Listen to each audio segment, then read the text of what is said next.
What school rule almost ended in tragedy? The bathroom door handle wouldn't budge. I pressed my ear against the cold metal, listening to the chaos erupting in the hallway outside. Mrs. Henderson's voice crackled through the intercom at 2:47 p.m., her usually steady tone shaking as she announced, Lincoln High is now in code red lockdown. All students and staff must remain in current locations until further notice. My hands were slick with sweat as I twisted the handle again, harder this time. Nothing. The door was locked from the outside, something I'd never noticed before in my 3 years at Lincoln High. I was trapped in the second-floor bathroom near the science wing, and judging by the screaming and running footsteps that had just faded down the hallway, I was completely alone. This wasn't supposed to happen. I'd only ducked in here for 30 seconds, maybe less. My chemistry textbook was still sitting on my desk in Mr. Rodriguez's classroom, my backpack hanging on my chair. I'd planned to be back before anyone noticed I was gone. The fluorescent lights hummed overhead, casting harsh shadows across the beige tile walls. 3 stalls, 2 sinks, no windows, and definitely no phone. I pulled out my cell phone, 1 bar, and somehow that felt worse than no signal at all. The screen showed 2:51 p.m. I tried the door again, throwing my full 140 pounds against it. The metal didn't give even slightly. Panic started creeping up my throat like bile. Hello. I called out, pressing my face against the gap between the door and frame. Hello. Someone help me. The hallway was silent now. That terrible, complete silence that only comes when a building full of 1,200 people suddenly holds its breath. My mind raced back to the lockdown drills we practiced since freshman year. Hide in corners. Turn off lights. Stay quiet. Wait for the all clear. But nobody had ever mentioned what happened if you got stuck in a bathroom.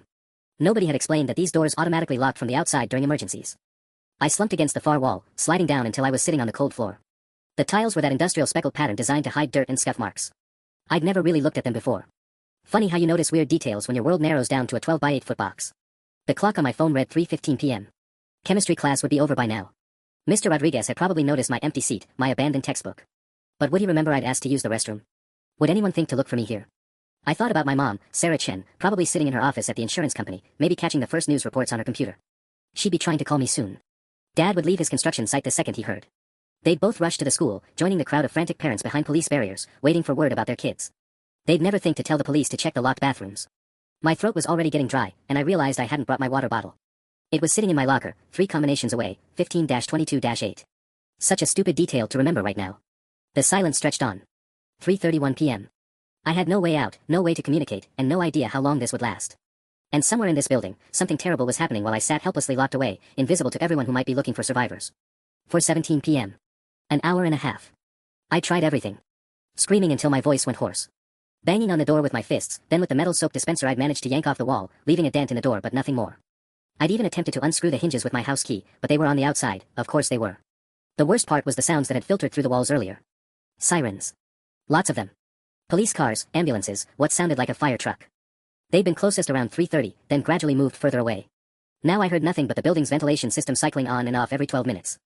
I'd started counting. My phone showed 2 missed calls from Mom and 7 text messages I couldn't open because of the weak signal. The battery was down to 23%. I turned off everything except the clock to save power. That's when I remembered the conversation I'd overheard last month. I'd been walking past the main office after school when I heard raised voices through the partially open door. Mrs. Patterson, the PTA president, was arguing with Principal Morrison about bathroom safety during lockdowns. It's a lawsuit waiting to happen, David, she'd said, using his first name the way she did when she was really angry. What if a student gets trapped? What if someone has a medical emergency? Principal Morrison's response had been dismissive, almost condescending. Patricia, we've had this policy for 2 years without incident. The doors lock automatically as part of our comprehensive security system. It prevents unauthorized access during emergencies. But there's no way for students inside to signal for help. Lincoln Elementary installed emergency buttons in their bathrooms for $300 each. $300, David. We're not Lincoln Elementary. We have budget constraints and different priorities. I'm not spending money on unnecessary drama. Unnecessary drama. That phrase had stuck with me because it seemed so typical of Principal Morrison's attitude towards student concerns. Like when the heating system broke in the North Wing last winter and he told shivering students to dress appropriately for the season. Or when the cafeteria had that food poisoning outbreak in October and he blamed students for choosing to eat items past their prime. Now I was living proof that Mrs. Patterson had been right. 4:33 p.m.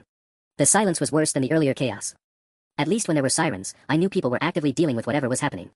Now I had no idea if the danger had passed, if students were being evacuated, if anyone even knew I was missing. I'd been Jacob Chen, Jr. at Lincoln High, heading to chemistry class. Now I was just a voice in an empty building, shouting at walls that wouldn't echo back. The fluorescent light above the middle sink started flickering. Great. If the power went out, I'd be trapped in complete darkness. I looked around the bathroom with new eyes, trying to memorize the layout. 3 steps from the door to the sinks. 5 steps from the door to the back wall. The paper towel dispenser was mounted chest high next to the middle sink. My stomach growled, a sound so normal it seemed absurd under the circumstances. I'd skipped lunch to study for the chemistry test, planning to grab something from the vending machine after class. Another brilliant decision. The ventilation system cycled off again, leaving me in complete silence. Even the flickering light seemed loud now. 4:47 p.m. Where was everyone? 5:23 p.m. 2 hours and 36 minutes. The building had gone completely silent 20 minutes ago. Even the ventilation system seemed to have shut off, leaving me in a tomb-like quiet that pressed against my eardrums. I'd given up trying to preserve my phone battery, the isolation was driving me crazy. That's when I saw the first news alert. Breaking, lockdown lifted at Lincoln High School after bomb threat determined to be hoax. Bomb threat. Not what I'd been imagining during the worst moments of panic. The relief was overwhelming, but it lasted exactly 3 seconds before reality hit. If the lockdown was over, where was everyone? Why hadn't anyone found me? My hands shook as I scrolled through the news updates, my phone signal mysteriously stronger now that the emergency had passed. Local news showed footage of students streaming out of the building at 4:45 p.m., reuniting with parents in the parking lot.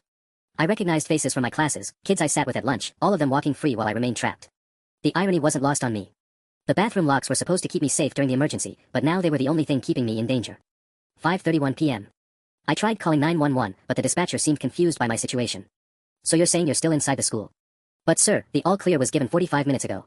Are you sure you can't just walk out? The door is locked from the outside. My voice cracked from exhaustion and dehydration. It's some kind of automatic system. I've been trapped here for almost 3 hours. Let me transfer you to the Lincoln Police Department. They're coordinating with school security.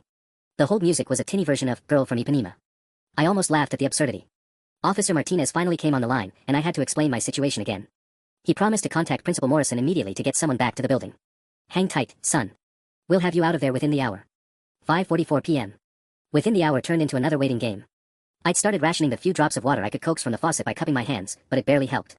My lips were starting to crack, and I developed a pounding headache that seemed to sync with the flickering fluorescent light. That's when I heard voices in the hallway.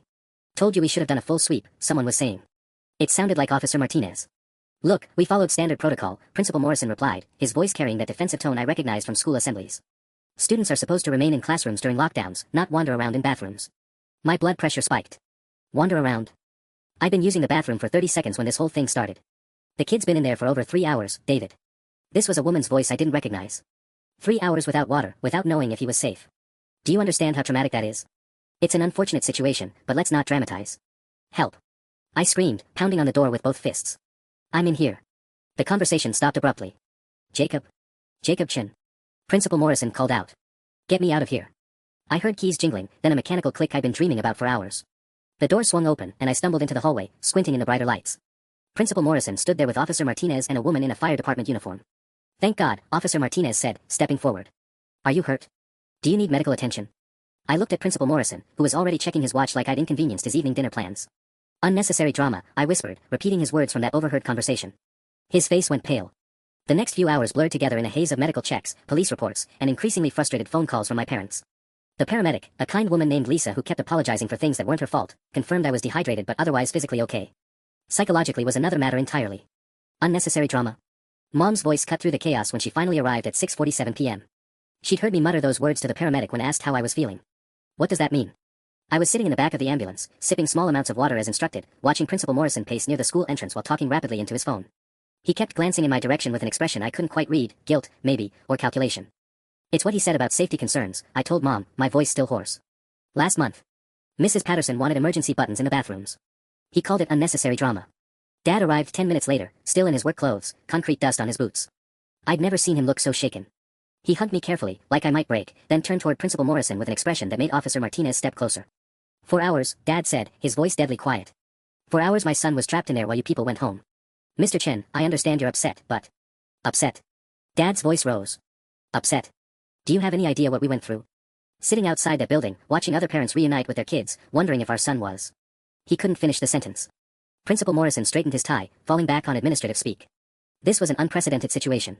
Our lockdown protocols worked exactly as designed. Jacob was safe and secure during the actual emergency. He was abandoned, Mom interrupted. Your protocols failed the moment everyone left this building without checking every single room. That's when I noticed something interesting. Principal Morrison kept using the phrase, worked as designed, and followed protocol. But Officer Martinez was taking notes, and his expression suggested he wasn't buying it. Sir, Officer Martinez addressed Principal Morrison, can you walk me through the standard procedure for ending a lockdown? Specifically, how do you account for all students? We coordinate with teachers to take attendance in each classroom. But what about students who might be in bathrooms, hallways, the library? A pause. Teachers are instructed to report any missing students from their rosters. And did Mr. Rodriguez report Jacob missing from chemistry class? Another pause, longer this time. I'd have to check with him. I remembered something that made my stomach drop. Mr. Rodriguez doesn't take attendance until the end of class, I said quietly. He was probably still teaching when the lockdown started. My backpack was there, my textbook was open, he might have assumed I was just in the bathroom and would be back. Officer Martinez wrote something down. So there's no systematic way to account for students who might be in bathrooms or other spaces during a lockdown. These situations are complex. It's a yes or no question, sir. Principal Morrison's jaw tightened. No. But the statistical likelihood. There shouldn't be any statistical likelihood when it comes to student safety, Mom said, her insurance background showing. This is exactly the kind of foreseeable risk that should have been addressed in your emergency planning. I watched Principal Morrison's face as the reality of his situation sank in. A student trapped for 4 hours because of a policy flaw that had been specifically brought to his attention. Parents who worked in insurance and construction, people who understood liability and safety regulations. A police officer who was clearly documenting everything. We'll be conducting a full review of our emergency procedures, he said finally, but his eyes were already calculating damage control. That's when I realized this wasn't over. This was just the beginning. The next morning, I woke up to 17 missed calls and 43 text messages. Word had spread faster than I'd expected. Someone, probably Mrs. Henderson's daughter who was in my AP history class, had posted about my situation on social media around midnight. By 7 a.m., Lincoln High was trending locally on Twitter, and the story had been picked up by Channel 8 News. Student trapped 4 hours during school lockdown due to policy failure, read the headline Mom showed me over breakfast. She'd printed out 3 different news articles, highlighting sections with a yellow marker like she was preparing for trial. Jacob, honey, you need to see this, she said, sliding her laptop across the kitchen table. The Channel 8 website had a video interview with Mrs. Patterson from the night before. I warned them about this exact scenario last October, Mrs. Patterson was saying, standing in her driveway under the harsh glare of camera lights. Principal Morrison dismissed legitimate safety concerns from parents and students alike. Now a child has been traumatized because of administrative negligence. The reporter's follow-up question made my coffee taste bitter. What other safety concerns have been raised at Lincoln High? Where do I start? The broken emergency lighting in the East Wing that's been unfixed for 6 months. The fact that our nurse's office is understaffed 3 days a week. The malfunctioning fire alarms in the gymnasium.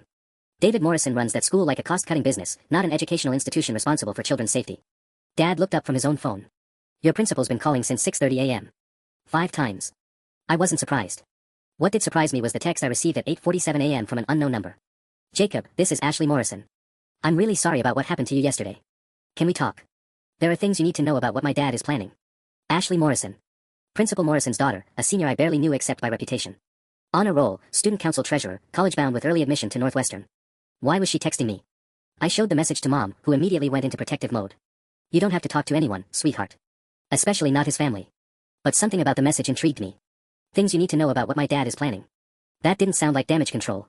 That sounded like a warning. I texted back, where? Her response came immediately, Lincoln Elementary parking lot. 10 a.m. Come alone but stay in your car. I'll explain everything. At 9:55 a.m., I sat in Mom's Honda Civic in the elementary school parking lot, engine running, phone charged to 100%. Ashley's blue Jeep Cherokee pulled up 3 spaces away. She got out slowly, looking around like she was afraid of being followed. She was prettier than I'd realized, with her father's dark hair but none of his coldness. When she knocked on my passenger window, her hands were shaking. Thank you for coming, she said as she slid into the passenger seat. I wasn't sure you would. What's this about, Ashley? She pulled out her iPhone and opened the voice recorder app. Last night, after you were found, my dad had a conference call with the superintendent and the school board's legal counsel. I was supposed to be asleep, but our house has thin walls. My pulse quickened. What did they say? They're planning to blame you. The words came out in a rush. They're going to claim you violated lockdown protocol by leaving your classroom, that you ignored safety instructions, that this was student misconduct rather than a policy failure. I felt the blood drain from my face. That's insane. I was in the bathroom for 30 seconds when the lockdown started. I know. But they have a problem. Mrs. Patterson went on 3 news channels last night talking about how she'd warned them about bathroom safety. The story is getting too big to ignore. So they need to flip the narrative. She showed me her phone screen. The voice recording was 23 minutes and 17 seconds long, timestamped at 11:34 p.m. the previous night. I recorded the whole call, Ashley said quietly. Everything. My hands trembled as I stared at Ashley's phone.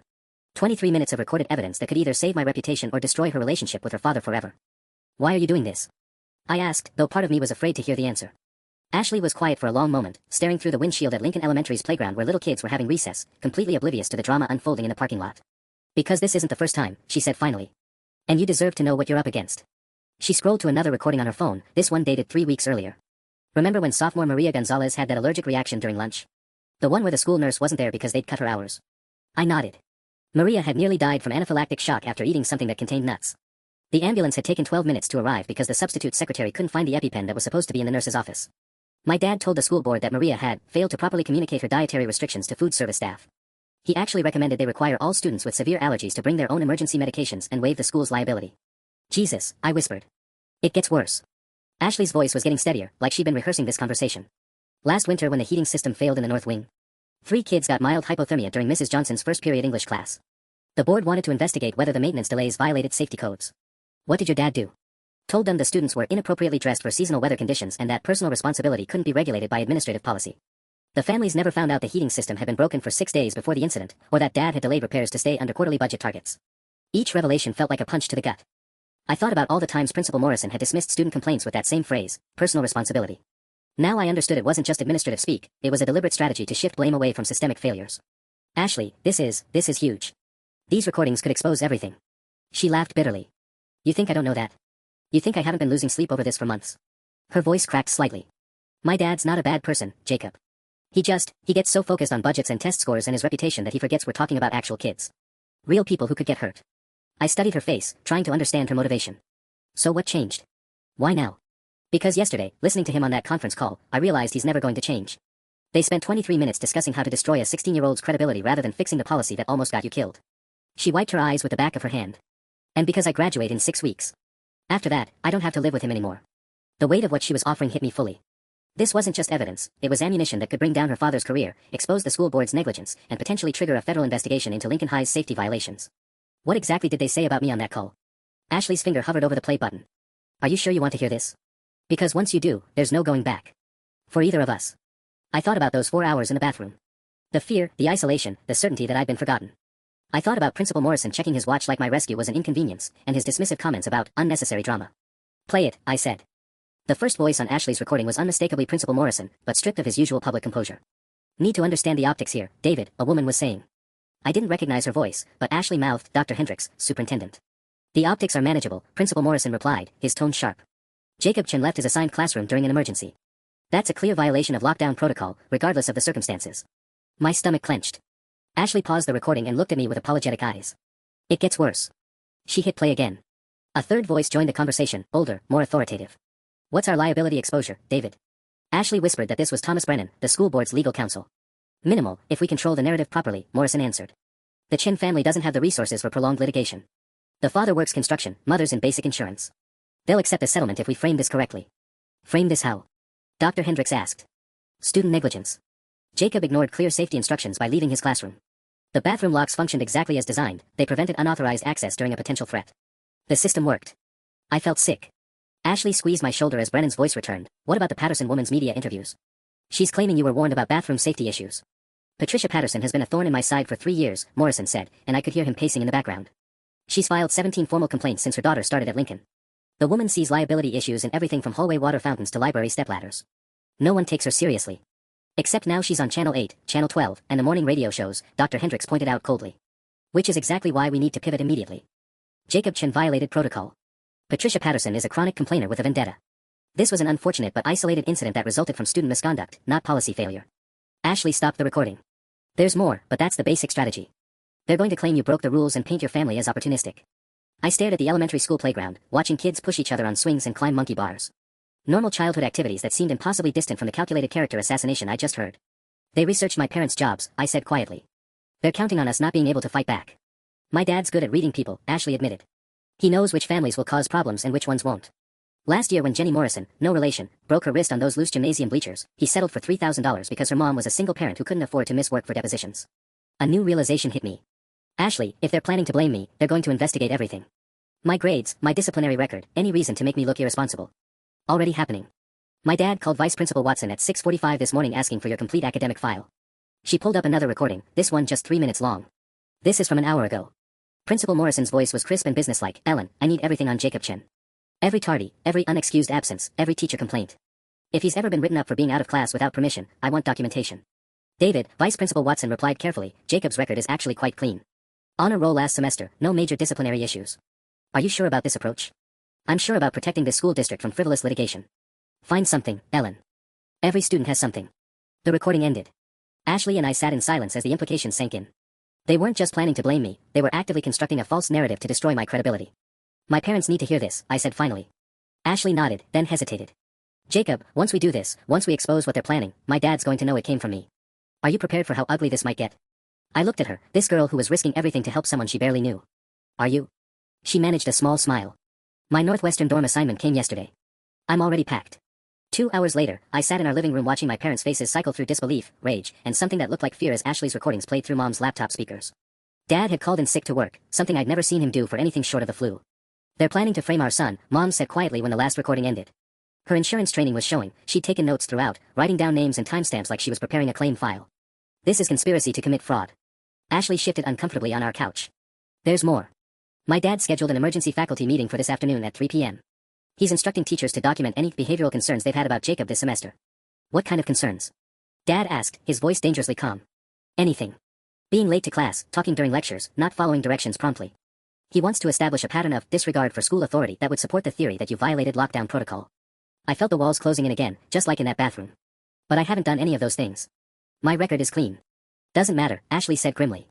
Mr. Peterson from your sophomore world history class. He's still angry about the grade dispute your mom filed last year. Mrs. Clark in English thinks you're disrespectful because you questioned her interpretation of To Kill a Mockingbird in front of the class. Principal Morrison knows exactly which teachers have grudges. Mom's pen stopped moving. What grade dispute? I'd forgotten about that. Remember when Mr. Peterson marked down my Revolutionary War essay because I cited sources he said were inappropriate? You called the school because 3 of my sources were from the Smithsonian Institute. He changed Jacob's B+ to a C- out of spite, Mom told Ashley. I had to provide documentation from the Smithsonian proving their archives were academically credible. She looked back at her notes. So Morrison's counting on teachers like Peterson to suddenly remember incidents that support his narrative. The faculty meeting agenda leaked this morning, Ashley said, pulling up an email on her phone. Listen to item 4, discussion of student accountability measures during emergency protocols, documentation of concerning behavioral patterns that may indicate noncompliance tendencies. Dad stood up abruptly, pacing to the window. They're not just going after Jacob. They're coaching witnesses. That's when Ashley dropped the biggest bombshell yet. There's something else. My dad doesn't know I heard this part because I was supposed to be at Rebecca Martinez's house last night. She took a shaky breath. After the conference call ended, he made another call. To Jim Bradshaw at Channel 8. My blood went cold. Jim Bradshaw was the investigative reporter who'd been covering education issues in our district for years. He'd done exposés on everything from budget mismanagement to coaching scandals. Morrison called a reporter. Mom asked incredulously. He offered Bradshaw an exclusive interview about student responsibility during crisis situations and the dangers of helicopter parenting in today's educational environment. Ashley's voice got smaller. He's going to use Mrs. Patterson as an example of parents who manufacture outrage to avoid addressing their children's behavioral issues. The room went silent except for the ticking of Mom's antique clock on the mantel. 12:17 p.m. In less than 3 hours, Principal Morrison would be coaching teachers to lie about me. By tomorrow, he'd be on television painting my family as opportunistic troublemakers. We have to strike first, I said suddenly, surprising myself with my certainty. Mom looked up from her notes. What do you mean? They're counting on us being reactive. They make the first move, establish their narrative, then we spend months trying to defend ourselves. But what if we don't let them control the story? Dad turned from the window, his expression sharpening. You want to go public with the recordings? All of them, I said, looking at Ashley. The conference call, the faculty meeting agenda, the conversation with Vice Principal Watson. Everything that proves this is a coordinated cover-up. Ashley's face went pale. Jacob, if we release those recordings, my dad won't just lose his job. There could be criminal charges for witness tampering and conspiracy.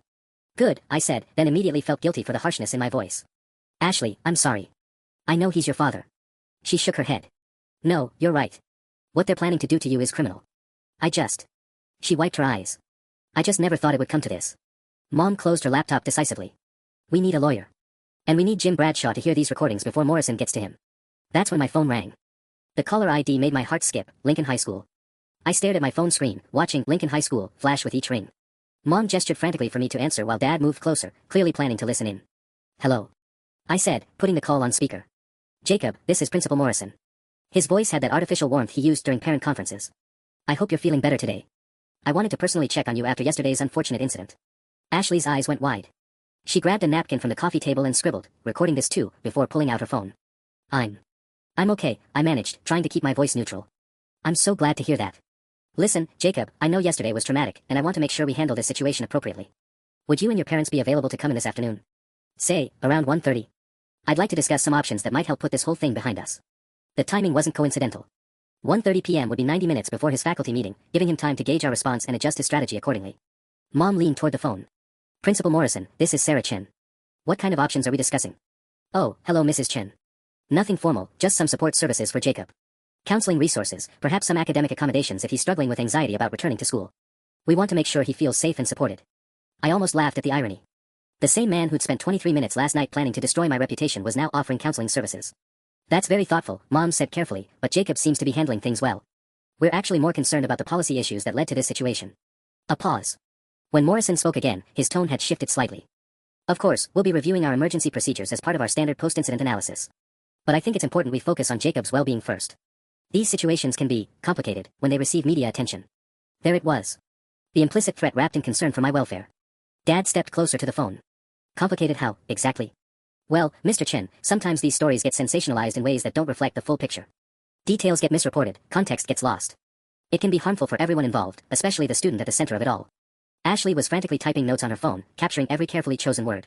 What full picture are we missing? I asked, genuinely curious how he'd respond. Jacob, I think this conversation would be more productive in person. There are privacy considerations, procedural details that are better discussed face-to-face. Plus, I have some information about yesterday's timeline that I think you'll find clarifying. Mom and Dad exchanged glances. Information about the timeline. What could he possibly know that we didn't? What kind of information? Mom pressed. Well, for instance, our security footage shows Jacob leaving Mr. Rodriguez's classroom at 2:44 p.m.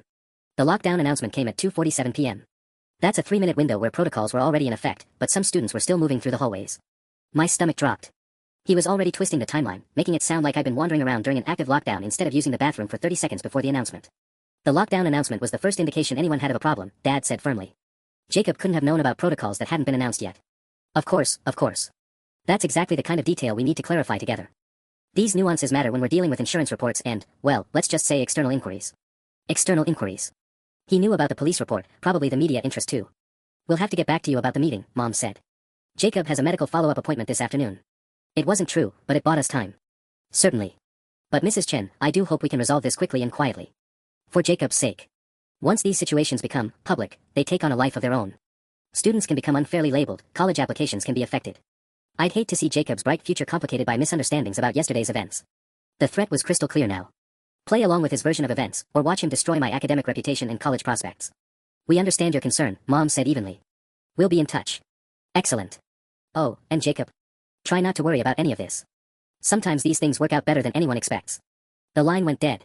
Ashley immediately stopped her recording app, 47 seconds of Principal Morrison making thinly veiled threats while pretending to offer support. He knows we're not going to play along, I said quietly. Ashley nodded grimly. Which means he's moving to Plan B. The faculty meeting isn't just about gathering ammunition anymore, it's about doing damage control before you can expose what really happened. Dad was already reaching for his jacket. Then we better make sure Jim Bradshaw hears your story before Morrison spins his. At 1:47 p.m., we sat in the Channel 8 parking lot watching Jim Bradshaw walk toward our car. He was younger than I'd expected from his TV appearances, maybe late 30s, with the kind of intense focus that made you understand why corrupt officials feared him. Mr. and Mrs. Chen, Jacob, he said, sliding into the back seat next to Ashley. I have to admit, your call intrigued me. Principal Morrison reached out this morning wanting to schedule an interview about student accountability during emergencies. Now you're telling me there's another side to this story. Mom handed him a typed timeline she'd prepared. There's a lot more than another side, Mr. Bradshaw. There's a deliberate conspiracy to cover up safety violations and frame our son. Ashley's hands trembled slightly as she queued up the first recording on her phone. Before you listen to these, you should know that Principal Morrison doesn't know I have them. And after today, he'll probably figure out they came from me. Bradshaw's expression sharpened. What exactly am I about to hear? 23 minutes of school officials planning to destroy a 16-year-old's credibility rather than fix the policy that almost got him killed, I said. For the next 37 minutes, Jim Bradshaw sat in complete silence as Ashley played recording after recording. The conference call where they planned to blame me. The conversation about coaching teachers to find behavioral concerns. This morning's phone call where Morrison threatened my college prospects while pretending to offer support. When the last recording ended, Bradshaw sat back and exhaled slowly. Jesus Christ. How long has Morrison been operating like this? At least 2 years that I know of, Ashley said quietly. Probably longer. Bradshaw pulled out his own recording device. I need to ask you some hard questions, and I need completely honest answers. Jacob, is there any truth to what they might claim about you violating lockdown protocols? I was in the bathroom for maybe 30 seconds when the announcement came. I immediately tried to return to class, but the door was locked from the outside. Any disciplinary issues at school? Anything they could use to paint you as a problem student? Honor roll last semester. Never been suspended, never had detention. The worst thing on my record is probably being late to first period a few times because my dad's construction schedule changed and he started dropping me off later. Bradshaw made notes. Mrs. Chen, what's your background? 15 years in insurance. I specialize in liability assessment and claims investigation. And Mr. Chen? Construction foreman. 22 years. I know safety protocols inside and out. Bradshaw nodded approvingly. So you're exactly the wrong family for Morrison to try intimidating. He turned to Ashley. This is going to destroy your father's career. Probably end with criminal charges. Are you absolutely certain about releasing these recordings? Ashley's voice was steady. Yesterday, Jacob spent 4 hours thinking he might die because my father was too cheap to install $300 emergency buttons. Last night, instead of fixing the problem, he planned to destroy Jacob's reputation to protect himself. I'm certain. All right. Bradshaw checked his watch. It's 2:31 p.m. Morrison's faculty meeting starts in 29 minutes. Here's what we're going to do. He pulled out his phone and dialed. Kelly. It's Jim. I need you to get a camera crew to Lincoln High immediately. Yes, right now. And call the district superintendent's office, tell them I'm running a story tonight about safety violations and administrative cover-ups. They'll want to comment. He hung up and looked at us. Morrison thinks he's controlling this narrative. He's about to learn otherwise. Jacob, are you ready to go on camera? My throat felt dry, but I nodded. What do you need me to say? Just tell the truth. What happened in that bathroom, how you felt, what you heard Morrison say today. Simple and honest. He paused. And Jacob? By tonight, this story is going to be everywhere. Your life's about to change pretty dramatically. Are you prepared for that? I thought about those 4 hours of isolation, about Principal Morrison's dismissive attitude, about the other students who might face the same danger because of his negligence. I'm ready. At 3:15 p.m., Jim Bradshaw's cameraman was positioned across the street from Lincoln High with a telephoto lens while we sat in a Channel 8 van monitoring police scanners. Bradshaw had called in every favor he had. The story was going live at 6 p.m., giving us a 3-hour head start before Morrison could spin his version. Faculty meeting should be starting right about now, Ashley said, checking her phone nervously. Her hands hadn't stopped shaking since we'd made the decision to go public. That's when my phone buzzed with a text from an unknown number. Jacob, this is Mr. Rodriguez. Can you call me? It's important. Don't use your regular phone. I showed the message to Bradshaw, who immediately looked suspicious. Could be Morrison trying to get information through a teacher you trust. But something felt different about this. Mr. Rodriguez had been my favorite teacher since sophomore year, the kind of educator who actually cared about his students beyond test scores. I think I should call him. Use my phone, Bradshaw said, handing me his cell. If this is a setup, at least they won't have your number confirmed. Mr. Rodriguez answered on the first ring. Jacob? Thank God. Listen to me very carefully, don't come anywhere near the school today. Morrison's lost his mind. My stomach clenched. What do you mean? The faculty meeting, it wasn't what we expected. Morrison didn't just ask us to document behavioral concerns about you. He handed out pre-written incident reports with your name already filled in. Dates, times, specific violations. He wanted us to sign them as if they were our own observations. Ashley grabbed my arm. That's document forgery. That's a felony. Most of the teachers refused, Rodriguez continued, but Peterson signed his immediately. So did Mrs. Clark and that new substitute, Williams. Morrison told us these reports were necessary to protect the district from frivolous litigation. Bradshaw was frantically taking notes, gesturing for me to keep Rodriguez talking. Mr. Rodriguez, do you still have your copy of the pre-written report? I do. And Jacob, you need to know something else. Vice Principal Watson stood up in the middle of the meeting and told Morrison this was illegal. She said if he filed those false reports, she'd contact the state education department herself. What happened? Morrison suspended her. Effective immediately. Said she was undermining district authority during a crisis. Security escorted her out of the building 20 minutes ago. The pieces clicked into place with terrifying clarity. Morrison wasn't just planning to frame me anymore, he was actively destroying anyone who wouldn't participate in the cover-up. There's more, Rodriguez said, his voice dropping to a whisper. After Watson left, Morrison told us the Chin family was being advised by opportunistic lawyers and that media attention could destroy the school's reputation and cost teachers their jobs. He's trying to make this about protecting our livelihoods. I felt sick. He was turning my teachers against me by making them think I was a threat to their employment. Mr. Rodriguez, would you be willing to go on record about what happened in that meeting? Already planning on it. I've been teaching for 19 years, Jacob. I've never seen anything like this. Watson was right, what Morrison's doing is criminal. Bradshaw grabbed the phone. Mr. Rodriguez, this is Jim Bradshaw from Channel 8. Can you meet us with that pre-written incident report? We're going live at 6. I'll be there in 10 minutes. And Mr. Bradshaw, bring extra cameras. I think you're going to need them. He hung up, leaving us in stunned silence. Morrison hadn't just escalated, he'd completely lost control, firing administrators and coaching teachers to commit fraud in broad daylight. This is bigger than we thought, Bradshaw said grimly, already dialing his producer. Morrison's not just covering up your incident anymore, Jacob. He's burning down anyone who won't help him do it. Ashley stared at her phone, tears streaming down her face. My dad's going to prison, isn't he? Looking at her, I realized we'd passed the point of no return. By tonight, everything would be different. At 4:23 p.m., everything went sideways. We were waiting in the Channel 8 parking lot for Mr. Rodriguez when Ashley's phone exploded with notifications. Text after text, all from classmates at Lincoln High. Jacob, look at this, she said, her face going white as she scrolled through the messages. Someone leaked the story early. She showed me her screen. The Lincoln High students' Facebook group had blown up with a post from Derek Martinez, a senior I barely knew. Breaking, Jacob Chen's family hired lawyers to sue the school for $2 million over yesterday's lockdown. Chen claims he was traumatized by being in a bathroom for a few hours. Meanwhile, our teachers might lose their jobs because of budget cuts from the lawsuit. Thanks a lot, Jacob. Face with rolling eyes. The post already had 47 comments, and they were getting nastier by the minute. This is insane, I muttered, reading over her shoulder. We haven't hired any lawyers. We haven't mentioned money at all. Total BS, but people are believing it, Ashley said, continuing to scroll. Look at this one from Brittany Walsh. My mom works in a district office and says the Chin family is demanding Principal Morrison be fired and wants $50,000 for emotional damages. My stomach dropped. Where are these numbers coming from? That's when Jim Bradshaw's phone rang. His face darkened as he listened to whoever was on the other end. Are you certain about this? When did it go live? He hung up and turned to us with grim eyes. Morrison just held an impromptu press conference at the school. 15 minutes ago. He announced that certain families are attempting to exploit yesterday's incident for financial gain and that he's disappointed by the rush to litigation instead of working together for solutions. But we haven't sued anyone. Mom protested. Doesn't matter. He's controlling the narrative again. Channel 12 ran with his statement, and now social media is painting Jacob as a lawsuit-happy opportunist. Bradshaw's phone buzzed with another call. This is getting complicated fast. Ashley was still reading comments, her face getting paler. Oh God, Jacob. Listen to this one from Madison Cooper. I heard Jacob's parents are demanding the school install $10,000 panic rooms in every bathroom and pay for his therapy for the rest of high school. My dad says families like this are why our property taxes keep going up. The lies were multiplying exponentially, each one more outrageous than the last. I watched my reputation crumble in real time through Facebook comments from kids I'd known since elementary school. That's when Mr. Rodriguez called back, and his voice was tight with panic. Jacob, don't come to the meeting spot. Morrison's got security guards posted around the school, and I just saw police cars heading toward the Channel 8 building. Police cars? Bradshaw's eyebrows shot up. Morrison called them. He's claiming Jacob's family is making terroristic threats against school personnel, and that he needs protection from unstable individuals seeking to damage the educational system for personal profit. I felt the world tilting sideways. In less than an hour, I'd gone from victim to villain to terrorist threat in the public narrative. Morrison was systematically destroying any credibility I had before our story could air. There's more, Rodriguez continued. I overheard Morrison on a phone call with someone, couldn't tell who, but he was saying something about Chen's history of behavioral issues and documented evidence of aggressive tendencies toward authority figures. Jacob, I think he's planning to claim you're dangerous.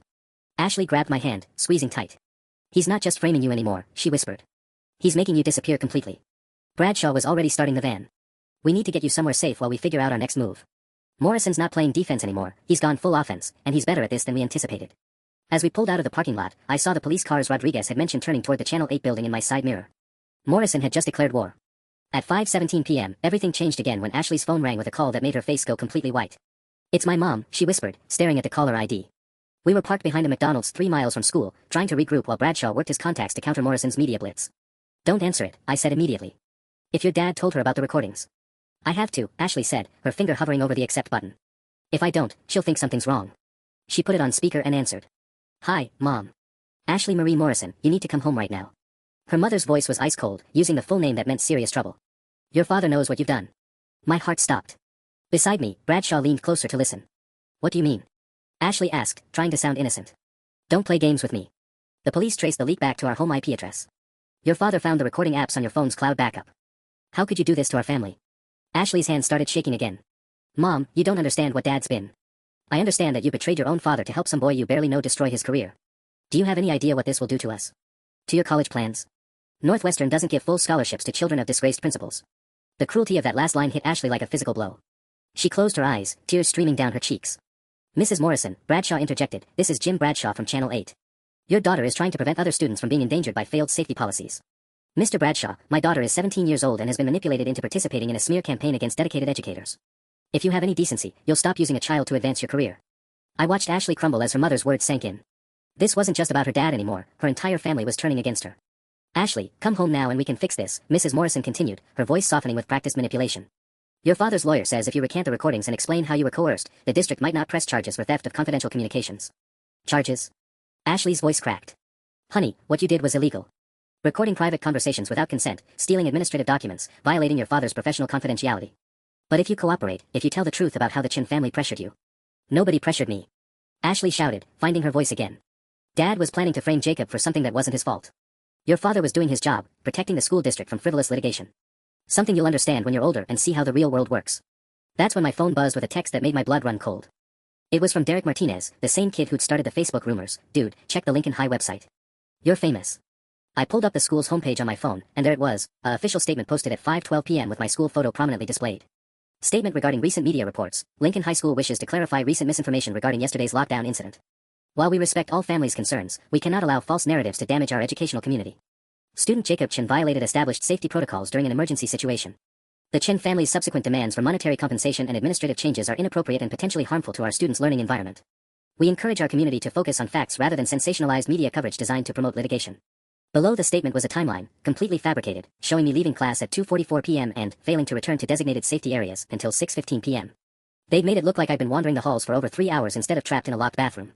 They posted my picture, I said numbly, showing the screen to Bradshaw. On the school website. With lies about what happened. Bradshaw's face darkened as he read Morrison's statement. That's defamation. And posting a minor's photo in connection with false allegations. He was already dialing his phone. This just became a federal case. Ashley was still arguing with her mother, but I could see the fight leaving her eyes. Her family, her future, everything was being held hostage to protect her father's version of events. I have to go home, she whispered to me, ending the call. If I don't, they're going to press charges against me too. I realized then that Morrison had won this round. He'd isolated me from my only witness, turned the community against me, and made it legally dangerous for anyone to help expose the truth. But as I stared at my photo on the school website, smiling in last year's yearbook picture, completely unaware of what was coming, I felt something harder than anger settle in my chest. If Morrison wanted to play this game in public, I'd give him exactly what he asked for. At 6:03 p.m., 3 minutes after Channel 8's evening news began, my phone started ringing nonstop. The story had gone live exactly as planned, but not the way any of us expected. Jim Bradshaw had been forced to pivot at the last second when his producer received a cease and desist letter from the school district's legal team at 5:47 p.m., threatening to sue Channel 8 for broadcasting illegally obtained recordings of confidential administrative communications. Instead of playing Ashley's recordings, Bradshaw had aired my interview alongside Morrison's fabricated timeline, presenting it as a he said, controversy. The impact was devastating. Instead of exposing Morrison's cover-up, the story made me look like an unreliable narrator contradicting official school records. "Jacob, it's Mrs. Patterson," came the first call I answered. "I just watched Channel 8. That timeline they showed, it's completely false. I have documentation proving the bathroom locks were a known safety hazard. Can you prove the timeline is wrong?" I asked desperately. "Not directly. But I have emails from October showing I warned Morrison about this exact scenario. That has to count for something." It wasn't enough. Morrison had learned from his mistake with Mrs. Patterson's earlier media interviews. This time, he'd gotten ahead of the story with official documentation that looked credible to anyone who hadn't lived through what I experienced. The second call came from my chemistry teacher. "Jacob, this is Mr. Rodriguez. I'm at Channel 12 right now. They want to interview me about the faculty meeting, but their legal team is nervous about the recording consent issues. Can you meet me here?" 20 minutes later, I sat in Channel 12's parking lot watching Mr. Rodriguez emerge from the building with a defeated expression. "They can't use my testimony about the pre-written incident reports," he told us through the car window. Morrison's claiming those documents were draft templates for potential future use, rather than fraudulent reports. Without the recordings as evidence, it's just my word against his. That's when Ashley called from her house, whispering into her phone like she was hiding in a closet. "Jacob, I'm so sorry. My parents took my phone and deleted all the recordings from my cloud storage. They're making me meet with a lawyer tomorrow to prepare a statement saying I made everything up. Ashley, you can't. My mom showed me the Northwestern financial aid letter. If my dad gets fired, we lose his education benefits and I lose $47,000 in scholarship money. I can't afford college without that scholarship." I felt her slipping away, the last piece of evidence disappearing along with her. "What about the other recordings? The ones you made today?" "Gone. All of it. My dad's IT friend came over and wiped everything remotely." Her voice broke. "Jacob, I wanted to help you, but I can't destroy my whole family." The line went dead. By 7:30 p.m., Morrison's strategy was working perfectly. The Lincoln High students' Facebook group had turned into a mob, with post after post calling me a liar and demanding I apologize for trying to get teachers fired with fake stories. Someone had created a poll: should Jacob Chen be expelled for filing false reports? And it was running 73% in favor. But the worst part came in a text from my friend Marcus Williams. "Dude, my little sister goes to Lincoln Elementary. Her teacher told the class that some high school students make up stories when they get in trouble, and they should always tell the truth like good citizens. They're literally teaching elementary kids that I'm a liar." Morrison wasn't just destroying my reputation, he was using me as a cautionary tale to indoctrinate younger students about the consequences of challenging authority. That's when I realized something that made my hands stop shaking. Morrison had made one critical mistake in his rush to discredit me. He'd forgotten that I'd been recording our phone conversation too. At 7:52 p.m., sitting in my bedroom with my parents flanking me like bodyguards, I pulled up the voice recording app on my phone and played back Principal Morrison's call from that afternoon. His voice filled the room, crystal clear and undeniably incriminating. Once these situations become public, they take on a life of their own. Students can become unfairly labeled, college applications can be affected. I'd hate to see Jacob's bright future complicated by misunderstandings about yesterday's events. Mom's eyes lit up. "Jacob, that's a direct threat. He's admitting he'll sabotage your academic record if you don't stay quiet. And he references external inquiries and insurance reports," Dad added, his construction background making him sharp on liability issues. He knew this was a systemic failure, not student misconduct. I checked the timestamp, 1:17 p.m. today, 3 hours before his press conference where he claimed I was seeking financial gain. The recording proved he'd lied to the media about our family's motivations. At 8:15 p.m., I uploaded the audio file to YouTube with the title, "Principal Morrison Threatens Student to Cover Up Safety Violations, Full Call." Then I shared it to every social media platform I had, tagged every local news outlet, and sent it directly to Jim Bradshaw's personal email. The response was immediate. Within 20 minutes, my video had 847 views and climbing. The comments section exploded. "Holy shit, he's literally threatening a kid. This is the same principal who just called the family money hungry on TV. What a hypocrite. Someone send this to the school board now." At 8:43 p.m., Channel 8 interrupted their regular programming with breaking news. Jim Bradshaw stood outside Lincoln High with the recording playing in the background. This exclusive audio, recorded earlier today, appears to contradict Principal Morrison's public statements about the Chen family's motivations. My phone started ringing immediately. Channel 12. The local newspaper. 3 different radio stations. Morrison's carefully constructed narrative was crumbling in real time. But the moment I knew we'd won came at 9:27 p.m. when my phone buzzed with a text from Ashley. "Jacob, turn on Channel 5.